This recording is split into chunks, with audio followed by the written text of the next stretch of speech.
여러분 반갑습니다. 지난주 설교 마지막 부분 얼마나 기억하고 계시나요? 제가 괜히 물어봤죠. 별로 기대하지 않으면서 또 물어보네요. 여러분을 제가 못 믿는다는 말이 아닙니다. 우리 뇌가 그렇습니다.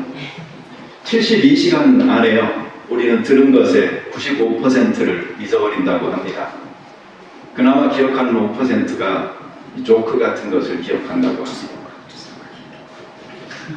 그래서 우리가 또 절대 안 잊어버리는 것도 있죠. 누가 나한테 창피 준 거, 큰 거, 따돌린 거, 뭔가 느낌으로 이렇게 좀 더러운 것들이 있죠.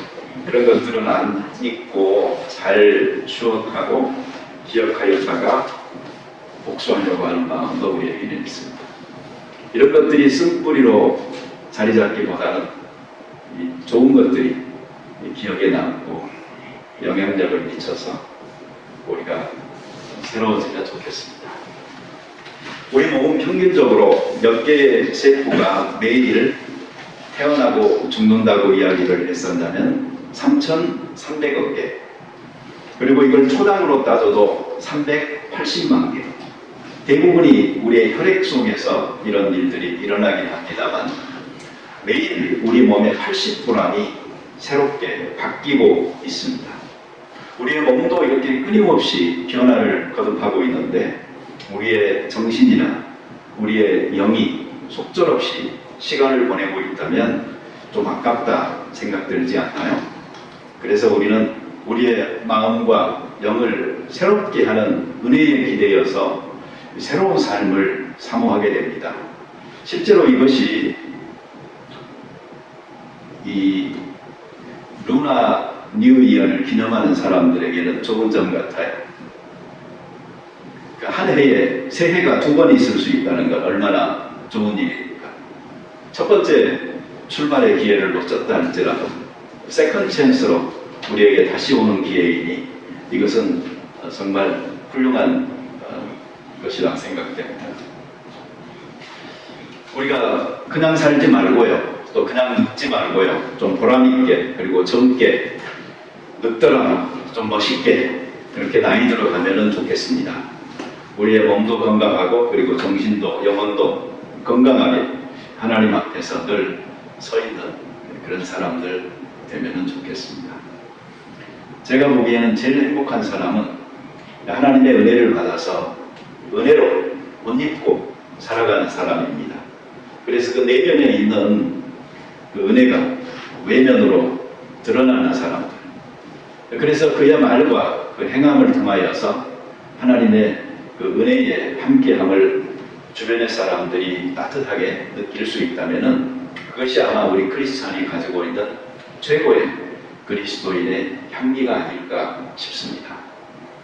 올해 그 소명교회 주제가 우리가 지금 읽은 말씀입니다. 노아는 여호와께 은혜를 입었더라. 그리고 그는 여호와 하나님과 동행하였다. 은혜를 입고 동행하는 삶, 이것이 우리 소명교회가 올 한 해 추구하고 또 누구나 다 마음속에 새기면서 살아가는 귀한 성부가 되어지기를 바랍니다. 요새 그 세계 지도자들 보면은요, 함께 가자 하는 말을 많이 씁니다. 그래가지고 옛날에 그 부시 대통령도 보면은 연설 끝나고 Let's roll 이라는 말을 썼고요.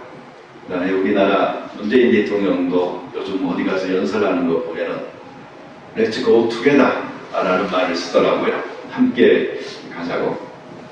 함께 간다는 것은요, 누군가와 동행하는 거죠. 파트너가 있다는 것은 참 좋은 것입니다. 우리 인생에도 그렇고 우리의 믿음 생활에도 역시 마찬가지입니다. 올 한 해 동안 어떤 사람과 동행하기보다도 하나님과 동행하는 삶에서 내가 결코 실패하지 않으리라, 내가 성공하리라 하는 그런 마음을 가지고 했으면 좋겠어요.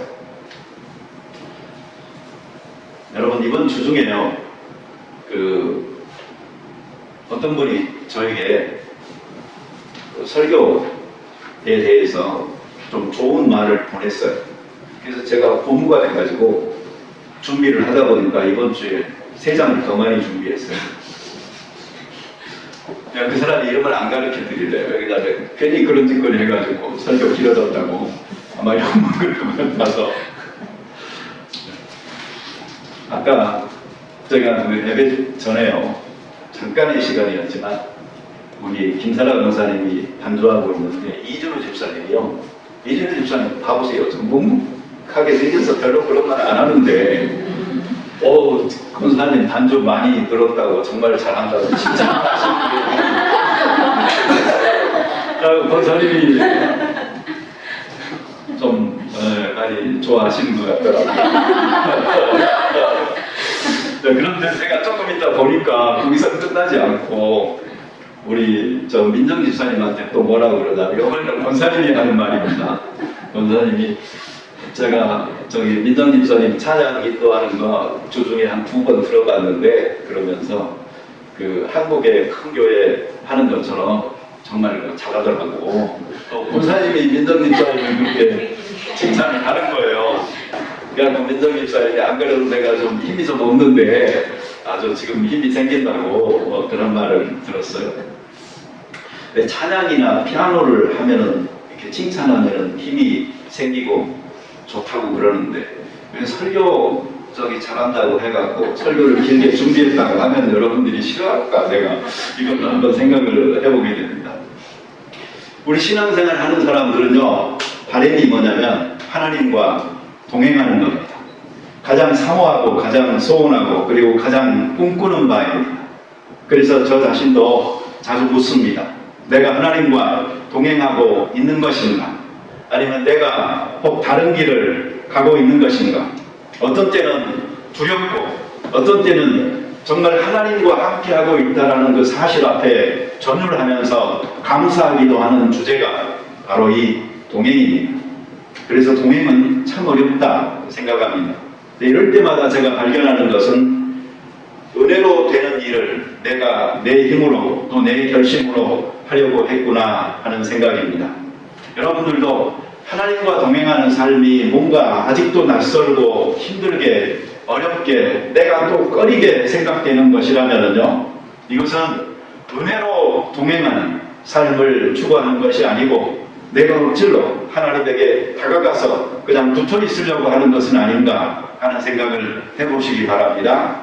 하나님과의 동행은 오직 은혜로 되어지는 것입니다. 제가 보면은요, 이 하나님과 동행한다는 말의 의미를 잘 알고 있는 사람은 그렇게 많지 않은 것 같아요. 제가 그냥 쭉 나열을 해서 설명을 하고 그리고 하나씩 좀 살펴보려고 합니다. 동행한다는 것은 하나님을 만난다는 것입니다. 동행한다는 것은 하나님과 걷는 연습을 하는 것입니다. 동행한다는 것은 하나님과 함께 행하는 것입니다. 동행하는 것은 하나님과 함께 나누는 것입니다. 동행한다는 것은 하나님과 함께 살고 죽는 것입니다. 동행한다는 것은 하나님과 함께 넘어지고 일어나는 것입니다. 동행한다는 것은 하나님과 함께 일하는 것입니다. 네, 이런 여러 가지 의미로 저는 해석을 하고 있고요. 그리고 하나님과 동행하는 그 과정이나 그 목적은 결국은 성장에 있습니다. 그래서 우리 그리스도인들은 성장해야 되고 이 성장하는 과정이 바로 하나님과 동행하는 과정인 것입니다. 우리 브루스 집사님 아까 그 찬양 중에 보면은 God causes all things to grow 라고 찬양을 했어요. 하나님께서 그 살아있는 그 모든 것들이 다 자라게 그렇게 하신다라는 말이죠. 우리가 올 한 해에 많이 성장할 수 있게 되기를 바랍니다.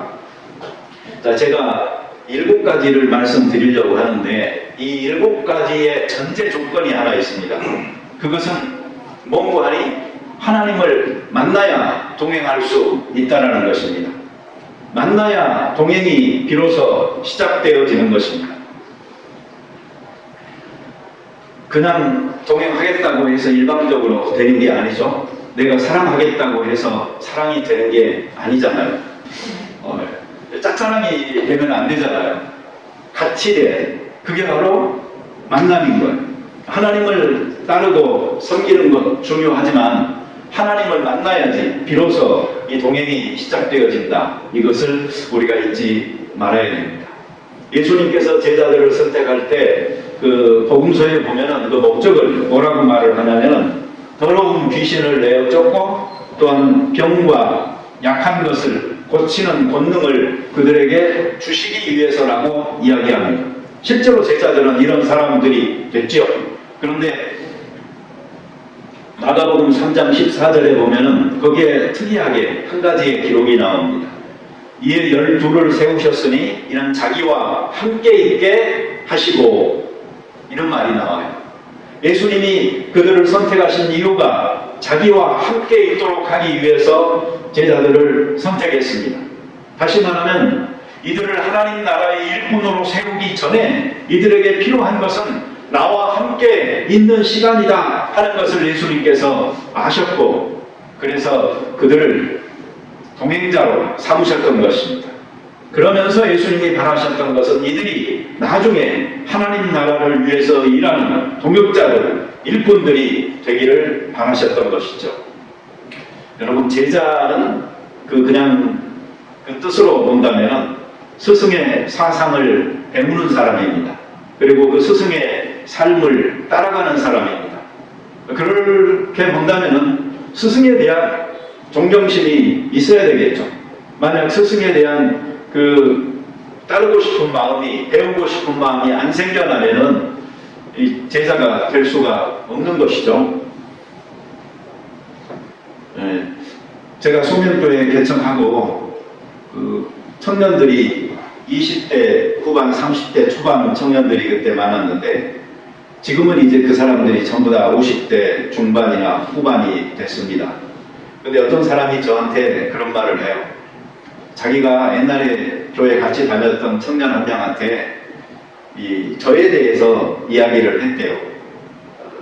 자기가 봤을 때 그래도 저 소목사가 신실하고 괜찮은 사람이라고. 여러분, 그랬더니 그 사람이, 그 말을 듣는 사람이 이렇게 말을 하더래요. 하나님이 살아계시고 또 목사님이 신실을 하면은 교회가 잘 돼야 되는 거 아니야? 이런 말을 하더래요. 그러니까 다시 말하면 그 사람은 나 괜찮다라고 이야기를 했는데 또 다른 사람은 그 말을 듣고 다른 생각을 한 거죠. 만약에 그 말대로 신실하다면 뭔가 결과물이 교회가 좋아야 되는 거 아니냐고. 근데 별 볼 일 없는 것 같으니까 아마 그런 말을 한 것 같아요. 여러분, 목사는 조금 볼품없이 사업이 있더라도 목사가 자기 보라고 자기 따르라고 말하지는 않습니다. 누구를 가르칠까요? 바로 예수님을 가르치고 우리 다 함께 예수님을 따르는 것이라고 이야기하는 것입니다. 제가 그 말 듣고 부끄러웠습니다. 내가 잘 되지 못해서 옛날에 그 교인들이 그 사람들에게 좀 부끄러운 스승이 된 것 같아서 좀 저도 안타까움을 가졌습니다.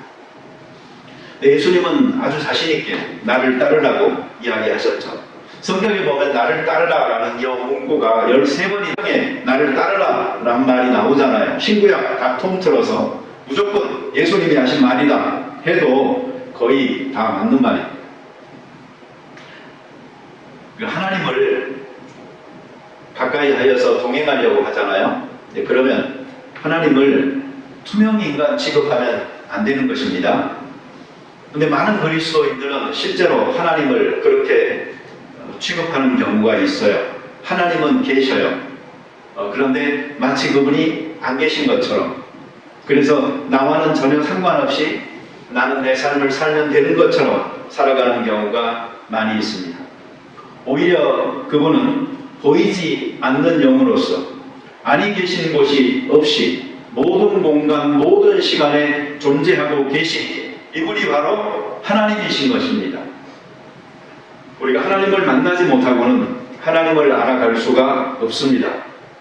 이론적으로, 피상적으로, 사변적으로 알 수는 있겠죠. 그러나 이렇게 되면 성경이 말하고 있는 삼위일체 하나님이 아니고 그저 종교에서 말하는 신을 찾게 되는 것이고 무신론자가 되기가 쉬운 것입니다.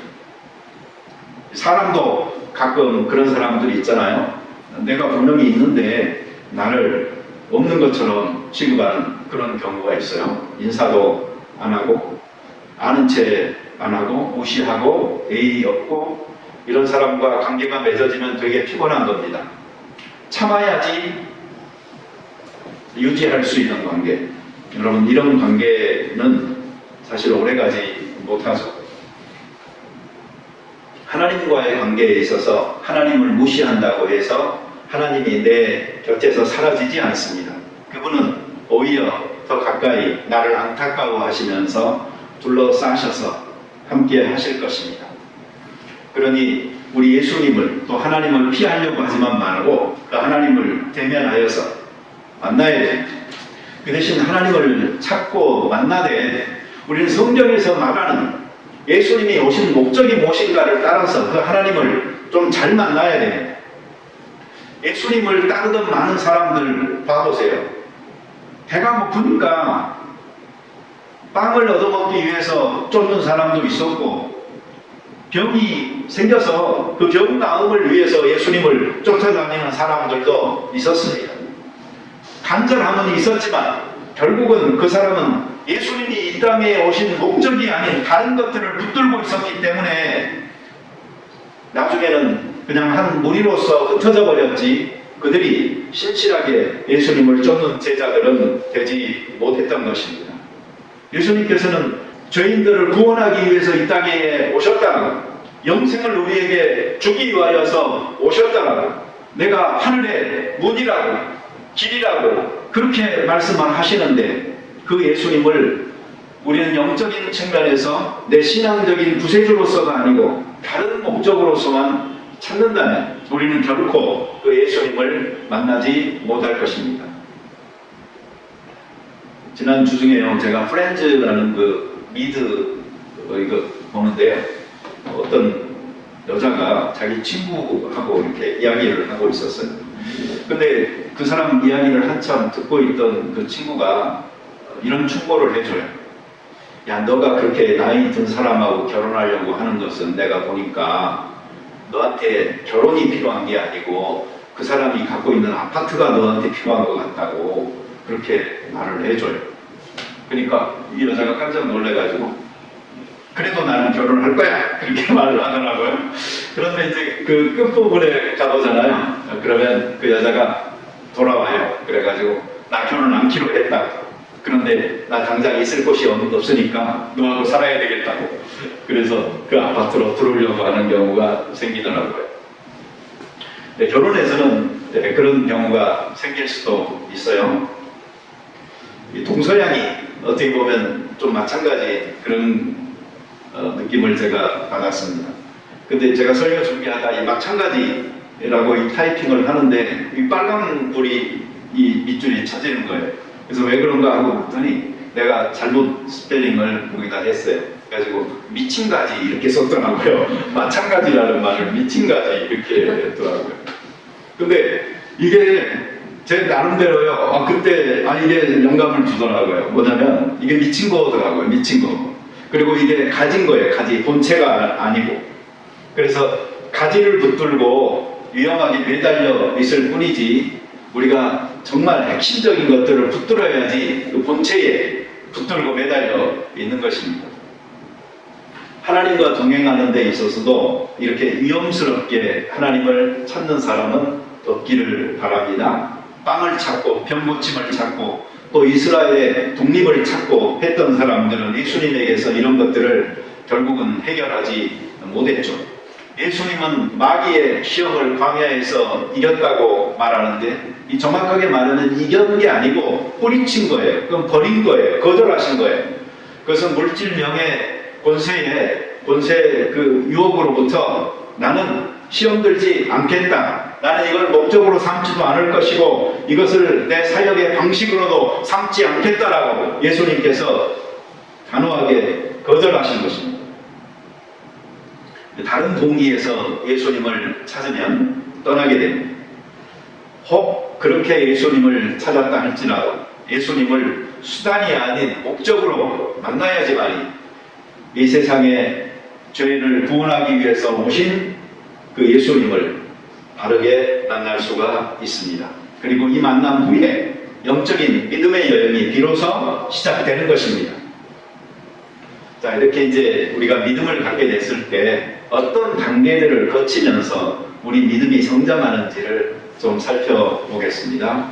첫째는 하나님을 만나서 더 알아가면서 그리고 감사, 찬양하며 기뻐하며 사는 삶이 이루어집니다. 동행은 하나님과 함께 걷는 연습을 하는 것입니다. 여러분, 동행하려면 하나님을 많이 알아야 되겠죠. 근데 알면은 직관적인 알미 있고 또 경험적인 알미 있습니다. 성경에서 예수님께서 우리를 알았다, 또 우리가 예수님을 알았다 하는 말 속에 주로 사용되는 말은 직관적인 알미입니다. 이것은 통찰입니다. 믿음은 자기가 경험해 봐야 아는 것 아닙니다. 배워서 믿는 것이 아닙니다. 믿음은 통찰하는 것이고 직관하는 것을 통하여서 하나님을 만나는 것이고 예수 그리스도를 구세주로 받아들이는 것입니다. 이 광대하고 아름다우며 또 섬세하게 질서 있게 짜여진 이 우주와 세계를 보면서 어떻게 창조주의 손길을 느끼지 않을 수가 있겠습니까? 우리는 오늘날 가짜 신들이 나타나서 나를 섬기라고 말하는 것들 앞에 우리가 현혹되지 말고 이 세상의 창조주 여호와 하나님 한 분을 바로 만나야 되겠습니다. 이 위조 화폐를 구별하는 방식 중에 하나가 진짜 화폐가 무엇인지를 자꾸 만져보면서 익숙해지는 것이라고 합니다. 그래서 이 진짜에 익숙해지잖아요. 그러면 가짜가 쉽게 구별된대요. 그래서 전문가들한테요, 그래도 뭔가 가짜 화폐의 그 특징을 좀 설명을 해달라고 그러잖아요. 그러면 하는 말이 화려하다고 이야기를 한답니다. 가짜는 화려합니다. 왜냐하면 진짜처럼 보이려고 자꾸 만들려고 하다 보니까 뭔가 더 화려해진다는 겁니다. 그래서 일단 화려하면은 가짜라고 자기들은 생각을 하고, 그리고 그 화폐를 만져봐서 그것을 평가한다고 말을 합니다. 뭐든지 우리를 현혹시키는 것들은요, 조금 더 가짜의 아름다운 모습으로 다가올 수가 있습니다. 복음을 믿더라도 포장되어지고 과장되어진 그러한 복음이 아니고 온색적인 복음을 우리는 믿어야 되겠고, 또 그런 하나님을 만날 수 있어야 되겠습니다. 여러분, 하나님 처음 만나고 믿으면 그냥 너무 좋은 경험 혹시 해보셨나요? 그래요. 실제로 하나님을 처음 믿잖아요. 그럼 너무 좋아요. 아직 그런 게 없다면 사실 아직 안 믿는 경우일 수도 있습니다. 간보고 믿는 경우가 있을 수가 있어요. 작은 믿음이라도 생기면은요, 그 믿음으로 인해서 좋고, 그리고 하나님을 감사하고 찬양하는 일이 바로 시작이 되는 것입니다. 이 감사와 찬양은요, 뗄 수 없는 관계 속에 있습니다. 찬양은 감사가 있으면 저절로 나오고요, 또 감사 없는 찬양은 찬양이 아니라고도 이야기해 볼 수 있습니다. 그것은 그냥 노래일 뿐입니다. 하나님의 은혜에 감격해서 감사함으로 하나님께 드리는 노래가 찬양입니다. 우리가 처음 만난 하나님을 놓치지 말고 인격적으로 만나서 교제하고, 그래서 실제적으로 구체적으로 체험적으로 알아갈 수 있어야 되겠습니다. 여러분, 하나님을 알 수 있는 가장 중요한 소스는 성경입니다. 이 성경 이외에는 어떤 것도 신뢰하지 마십시오. 유튜브도 믿지 마시고 담임 목사도 믿지 마십시오. 목사도 성경 보고 설교하는 것입니다. 그러니 여러분, 바로 성경으로 가서 예수님을 찾고 또 하나님을 만나시기 바랍니다. 이 단계가 회심자, 초심자 또는 세례교인 정도의 단계라고 할 수 있습니다. 자, 여기서 이제 발전하면 어떻게 되냐면, 둘째로 동행이라는 것은 하나님을 더 신뢰하면서 성장하는 삶을 의미합니다. 동행은 하나님과 함께 행하는 것입니다. 사람은 알수록 더 실망하는 사람도 있죠. 그러나 하나님은 알수록 더 신뢰하게 됩니다. 왜 그런가니 하나님 자신이 변치 않는 분이고 끝없는 사랑을 우리에게 주시는 분이고 또한 기다려주시는 분이기 때문에 이 하나님과의 사귐에서 깊어져 갈수록 하나님에 대한 신뢰는 더 쌓여갈 수밖에 없는 것입니다.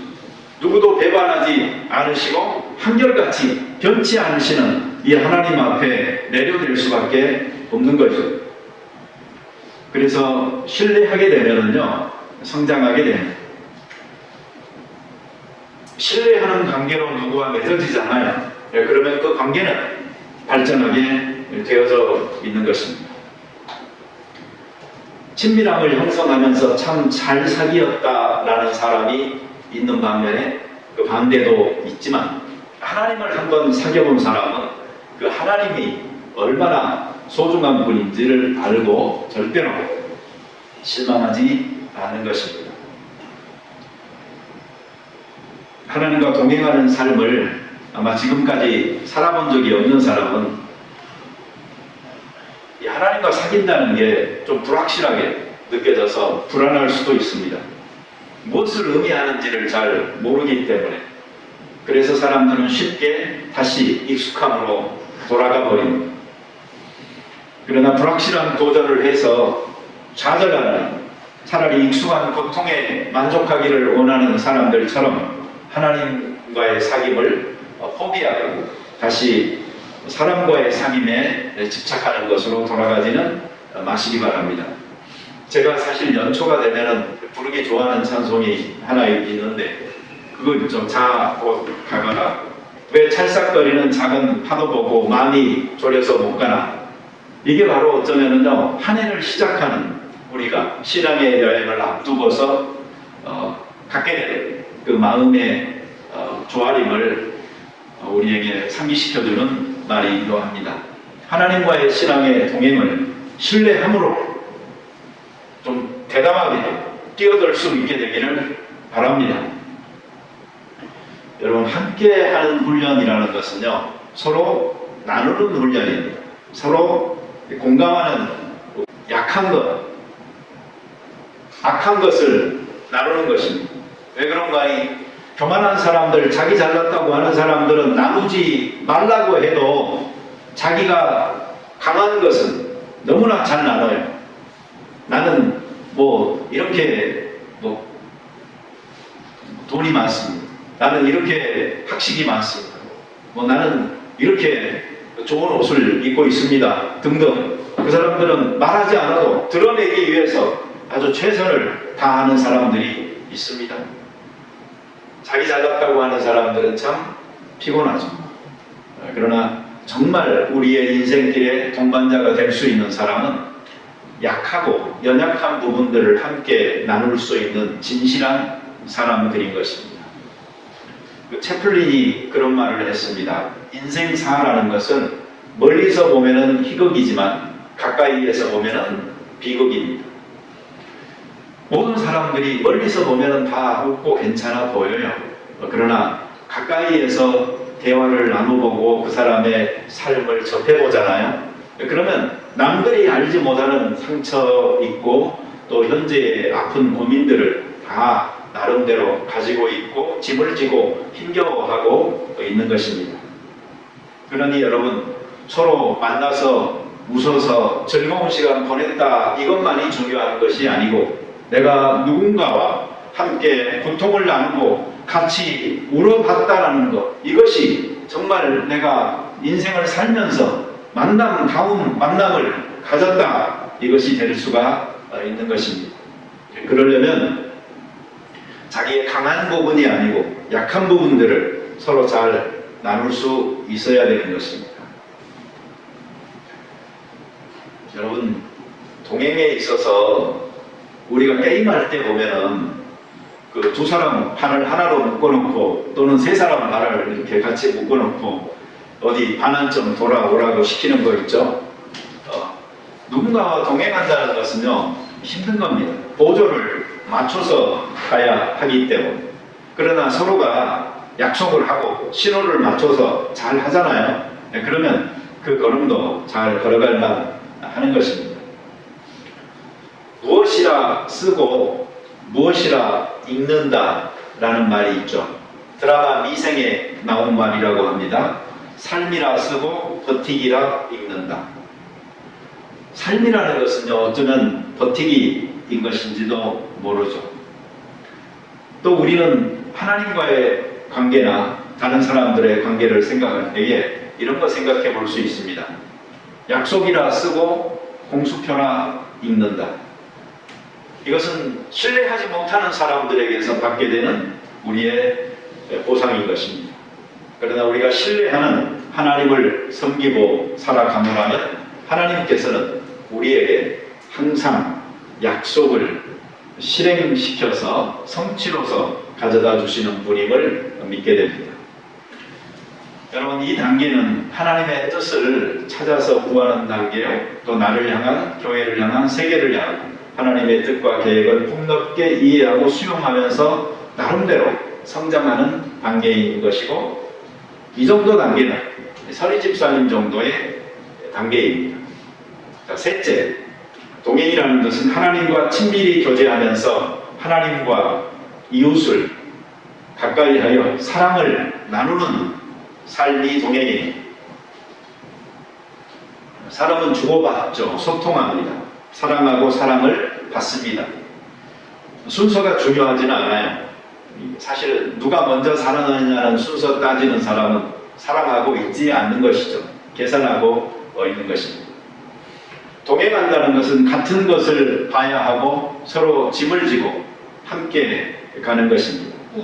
이 파트너가 딴 마음 먹고 딴 생각하고 딴 살림 차린다면 어떻게 동행할 수 있겠어요? 그건 동행하지 않겠다는 거죠. 사랑이 식었다는 말은 관계를 지탱할 힘이 떨어졌다는 말입니다. 관계가 유지되더라도 형식만 남은 영혼 없는 관계로 지속될 수가 있습니다. 동행이라는 것은요, 정말 재미없이 할 수도 있고요, 정말 재미있게 할 수도 있습니다. 재미없게 하려면요, 아무것도 하지 않으면 됩니다. 그러나 시간 지나면서 내가 보람이 있었다, 그렇게 느낄 수 있을 만큼 진지한 동행이 되려면 내가 노력해야 됩니다. 노력하지 않는 관계에 있어서는 모든 것이 쇠락하고 느슨해져서 바람이 불면 날아가는 낡은 집과 같이 쇠퇴하게 되는 흔적이 역력하게 나타날 수밖에 없는 것입니다. 동행이 아닌 것이 있습니다. 그것은 잠시 자기 필요에 의해서 이렇게 비리붙어 있는 것처럼 보이는, 그것은 동행이 아닙니다. 그것은 착취입니다. 그것은 오히려 학대입니다. 누군가와 동행할지를 선택하는 것 신중해야 합니다. 아무나 하고 동행할 수는 없잖아요. 동행은 하나의 약속이잖아요. 동행은 양측이 다 좋은 의도를 가지고 서로 만나야 되고, 그 다음에 적당한 책임과 의무를 나눠서 감당할 수 있어야 합니다. 장기적인 관계에 있어서는 서로 수고하겠다라는 헌신이 전제되지 않는다면 그 관계는 오래가기가 힘든 것입니다. 하나님과의 그 동행에 있어서도 이러한 나름대로의 각오와 또 수고가 뒤따라야 됩니다. 이 정도는 이제 권사님이나 안수 집사님 정도의 단계라고 볼 수가 있습니다. 자, 넷째 동행은 하나님을 의지하고 나의 생사, 삶과 죽음 모든 것을 위탁하고, 그리고 천상에서의 동행을 이 지상에서 앞당겨서 누리는 삶을 사는 동행입니다. 이것은 정말 신앙적으로 아주 이상적인 모습인 것입니다. 세례 요한의 그 제자들이었던 요한과 안드레가 예수님에게 왔을 때에 예수님께서는 그들에게 무엇을 구하느냐라고 물었습니다. 근데 그들은 주여 어디에 계시나이까? 라고 말을 했는데, 이 말은 참 명언인 것입니다. 이 말은 같이 살려고 왔다라는 말, 같이 유숙하고 동행하기 위해서 왔다, 내가 짐을 어디에 풀어야 되겠냐고 하는 말인 것입니다. 예수님을 따를 때에 이렇게 전폭적으로 생을 맡기고 함께 살아가는 이 모습이 우리에게 있을 때에 크리스찬으로 우리는 헌신했다라고 말을 하는 것입니다. 이 교회가 부흥하면 좋지만 건강하게 부흥해야 됩니다. 몸집만 키운다고 병든 교회가 되면 안 됩니다. 이런 말이 있습니다. 키가 크고 뚱뚱한 사람이 암도 잘 걸린다. 세포가 많으니까. 맞죠? 세포 숫자가 많으니까 거기에서 돌연변이가 발생할 확률도 높아지는 거죠. 그러니까 여러분, 그 키 크다고 자기 몸집 좋다고 자랑할 거 전혀 없습니다. 오히려 키가 적고 몸집이 예소한 사람들이요, 유전적으로 더 월등하고 이런 병에 강한 사람들입니다. 우리 장로님, 권사님 월등하신 것입니다. 건강하게 잘 사시고 잘 이끌어 주십시오. 사람들은 17%가 암으로 죽습니다. 그런데 코끼리는 사람만큼 오래 살지만 이 사람보다 100배나 무거운 코끼리가 암에 걸리는 확률은 5%라고 합니다. 왜 그런 거 아니? 암 발생을 억제하는 TP53 유전자라는 것이 있는데 이게 사람에게는 한 벌밖에 없다고 그래요. 그런데 코끼리에게는 이게 20벌이나 있다고 합니다. 그래서 손상된 DNA가 발생하잖아요. 그러면 재빠르게 빠짐없이 잡아내버린다고 합니다. 그래서 세포에 돌연변이가 발생해서 자라기 전에, 퍼지기 전에 바로 처리가 가능하니까 코끼리가 건강하게 오래 산다고 합니다. 우리가 교회도 그렇고 또 우리의 개인적 삶에 있어서도 하나님과 동행하는 것에 방해가 될 만한 암적인 존재들이 있다면 그런 것들을 좀 빨리빨리 발견하고 처리할 수 있는 능력이 우리에게 있어야 됩니다. 그래서 하나님의 주재권, 통치를 온전하게 받아들이고 의탁하고 위탁하여서 모든 것이 주께로부터 왔음을 인정하고 그리고 모든 것이 주께로 돌아감을 믿고 온전히 주님께 나를 드려 쓰임받기 원하는 이것이 바로 신앙인의 아름다운 모습인 것입니다. 그래서 천국을 죽어서 갈 곳이 아니고 현재 삶을 살면서 누리는 것으로 누릴 수 있는 단계, 이게 신앙이 정말 아름다운 향기인 것이죠. 자, 이 정도는 이제 장로님 정도 단계입니다. 자, 다섯째로요, 동행은 하나님의 나라를 위해서 사는 사람 그리고 교회, 세상을 섬기는 사역에 헌신하는 삶입니다. 이것은 뭔가 봐도 이 사역자다, 교역자다 이렇게 말할 만하죠. 이것은 어떤 전적인 헌신과 또 전초로 신앙을 가지고 선봉에 나서는 사람입니다. 자발성이 중요하고요, 추진력이 중요합니다. 그래서 뭐 평신도가 됐든 아니면 교역자가 됐든 상관없지만 이렇게 헌신함으로 들여서 하나님 나라를 위해 일하고자 하는 그 마음 있는 사람들이 여기에 해당된다고 볼 수가 있는데, 이 삶에는 고생이 뒤따릅니다. 고난입니다. 그렇지만 그 사람들은 그것을 연단이라고 부르기를 좋아합니다. 왜 그런가 하니 그 고난이 주는 유익이 무엇인지를 알고 있기 때문입니다. 여러분, 비바람이 부는 날을 잡아가지고 그 둥지를 만드는 새 이야기를 들어보셨습니까? 실제로 새들 중에는 그런 새들이 있다고 합니다.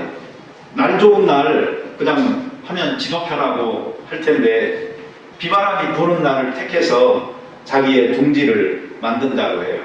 그래서 아주 연약하게 그냥 겨우 걸쳐져 있는 가지나 이런 것들은 날아가게, 그래서 더 튼튼한 집을 짓기 위해서 그렇게 한다고 합니다.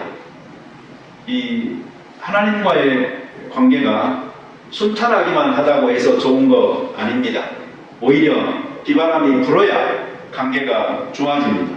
추우니까 더 가까이 붙게 되고, 이 나무도 좋은 환경에서만 자란 나무는요, 뿌리가 깊이 내리지를 않습니다. 그래서 비바람이 불면은 뿌리가 깊지 않기 때문에 쉽게 뿌리가 뽑혀 날아가게 되는 것입니다. 그래서 연단 받으면서 뿌리를 깊이 내는 나무가 강하여서 오래 서 있듯이 우리의 신앙도 그렇게 버티고 서 있는 신앙이 될 수가 있습니다. 자요, 이제 6번째. 동행은 사역하면서 고통이나 침체나 고난, 연단 경험합니다. 그리고 타락과 회복도 경험하고요. 그래서 재헌신하는 삶을 살게 됩니다. 이것은요, 어쩌면은요, 산전, 수전 다 겪은 노장을 말을 하는 것이고요. 내가 됐다 싶을 그때에 아직도 나는 미완성이구나 하는 것을 깨닫는 것이고, 부족해도 내가 한참 부족하구나 라는 사실을 발견하고 인생을 살면서 지금까지 한 번도 경험해보지 못했던 정말 깊고 긴 영적 침체를 경험할 수도 있습니다. 갑자기 뭔가 잘못됐다 라는 위기의식을 느끼고 내가 헛믿었구나, 헛살았구나 라는 생각도 들고, 나는 하나님과 전혀 엇박자의 삶을 살았고 나는 지금 전혀 엉뚱한 곳에 서 있구나 라고 느낄 때가 있는 단계가 바로 이 단계예요. 우리도 이제 보면 알아요. 신학교 다니고 할 때는요, 이제 전도사 되고 강도사 되고 목사 되잖아요. 그러면 다 이제 될 것처럼 생각하고요. 또 이제 평신도 분들 입장에서는 이 권사님, 장로님 되면은 이제 다 된 줄로 생각을 합니다. 그러나 그것은 천만의 말씀입니다. 여러분, 박사가 되더라도요, 박사 후 과정이라는 게 또 있듯이 사역자가 되더라도요, 그때부터 새로 시작되는 경험을 넓히면서 계속 연구하면서 지속적으로 하나님과 관계 맺음 속에서 자기를 만들어가야 되는 독특한 훈련의 과정이 있는 것입니다. 자전거는 멈추면 쓰러집니다. 그래서 계속 달려야 되듯이 사람도 멈추면 쓰러집니다. 7번째로요. 이거는 정말 이제 마지막 단계인데요. 하나님과 정말 함께하는, 그래서 일하는 단계입니다. 하나님의 마음을 압니다. 그리고 하나님의 시간표를 압니다. 거기에 맞춰서 하나님의 뜻을 이루기 위하여서 하나님과 함께 일하는 단계, 이것이 바로 돌이킨 후에 형제들을 굳게 하는 삶을 살아가는 리더들의 리더인 단계라고 말을 할 수가 있습니다. 바로 이렇게 돼야지 영적 거인이라고 말을 할 수가 있고, 이들이 진짜 지도자인 것입니다. 직분을 가졌거나 어떤 직위를 소유하거나 그런 문제가 아닙니다. 이 사람들은 어디에 내놓아도 무슨 일을 해도 그 자리에서 선한 영향력을 미칠 수 있는 사람들입니다. 리더는 실패를 모르는 백전백승의 무패를 자랑하는 장수가 아닌 것이죠. 오히려 수많은 실패를 경험했지만 다시 일어선 사람들이고, 그 실패한 사람들의 심정을 알고 위로하고 치유하여 세워줘서 함께 가는 사람이 리더인 것입니다. 성경에 보면은 실패한 사람이 한 사람이 있습니다. 가룟유다. 가룟유다는 예수님을 은 30에 팔아 넘겼고, 그리고 그 죄책감을 못 이겨서 목매달아 자살하고, 그 끈이 떨어져서 창자가 터져 나왔다라고 성경에서는 이야기합니다. 여러분, 인간적으로 보면은요, 가룟유다는 매력적인 사람입니다. 적어도 그는 자기가 한 일에 책임을 질 줄 아는 사람입니다. 양심이 살아 있는 사람입니다. 그러나 우리 그렇게 해야 할까요? 내가 실패했다고 나의 양심이나 나의 체면이 더 앞서야 되는 것일까요? 우리는 또 한 사람을 봅니다. 그 사람은 베드로입니다. 베드로는 예수님을 따르는 제자들 중에서도 수제자라고 우리 말하지 않습니까? 그럼에도 불구하고 예수님이 끌려갈 때에 그는 자기 살기 위해서 예수님을 부인하고 심지어는 저주까지 했던 사람이었잖아요. 철저하게 쓰러지고 무너져버린 사람이었던 것입니다. 그럼에도 불구하고 베드로는 거기서 끝나지 아니하고 다시 회복합니다. 그는 처음에 예수님을 만났을 때에 나를 떠나소서 나는 죄인이로소이다 라고 이야기했었어요. 자기 의가 아니고 자기 속에 있는 죄를 봤던 것이죠. 그런데 그 마음을 베드로는 끝까지 가지고 갔던 거예요. 그래서 내가 죄인이다. 나는 이렇게 실패할 수밖에 없는 연약한 사람이구나. 그래서 나는 하나님의 용서와 은혜가 필요하다는 것을 알고 거기에 다시 매달렸으니 그가 회복될 수가 있었던 거죠. 예수님도 너가 나를 사랑하느냐? 너 정말 아직도 나를 사랑하느냐? 라는 그 물음을 통하여서 그를 회복시키셨던 이유가 바로 그에게 있는 은혜로 되어지는 것을 아는 그 마음, 그것을 사랑했기 때문입니다. 여러분, 우리도 하나님과 동행하는 이 신앙의 인생 여정을 살아갑니다. 믿음은 영적인 여행입니다. 사람마다 각자 어떤 단계에 있는지는 다 다릅니다. 우리는 그 자리에서 노력하고 또 실패도 합니다. 그러나 실패했다고 다시 못 일어나는 일은 없기를 바랍니다. 항상 하나님 아버지 앞에서 다시 오뚜기처럼 일어나서 영적 여행에 출발할 수 있는 은혜를 주시는 하나님께 구하여서 그 은혜 받아 다시 동행하고 인생을 새롭게 출발하는 우리가 되어줄 수 있게 되기를 바랍니다. 같이 기도드리겠습니다. 자비로운 주님 감사합니다. 우리가 믿음의 여행을 하면서 어떤 단계에 이르렀든지 하나님 아버지 앞에 내가 늘 부족합니다. 주여 나를 다시 일으켜 주소서 하고 기대하면서 은혜를 구하는 자들 되게 하여 주시옵소서. 때로는 내 양심이나 내 체면이 중요하여서 내 목숨을 끊음으로 또는 포기함으로 나를 면제시키려고 하는 사람이 아니고 하나님의 은혜의 우산 밑에 다시 들어가 그 밑에서 힘을 얻고 소생케 되어지는 놀라운 역사가 있도록 도와 주시옵소서. 오늘 한 해가 이러한 새로운 출발이 되게 하셔서 은혜 입은 자의 동행하는 삶이 이루어지게 하여 주시옵소서. 예수님의 이름으로 기도드립니다. 아멘.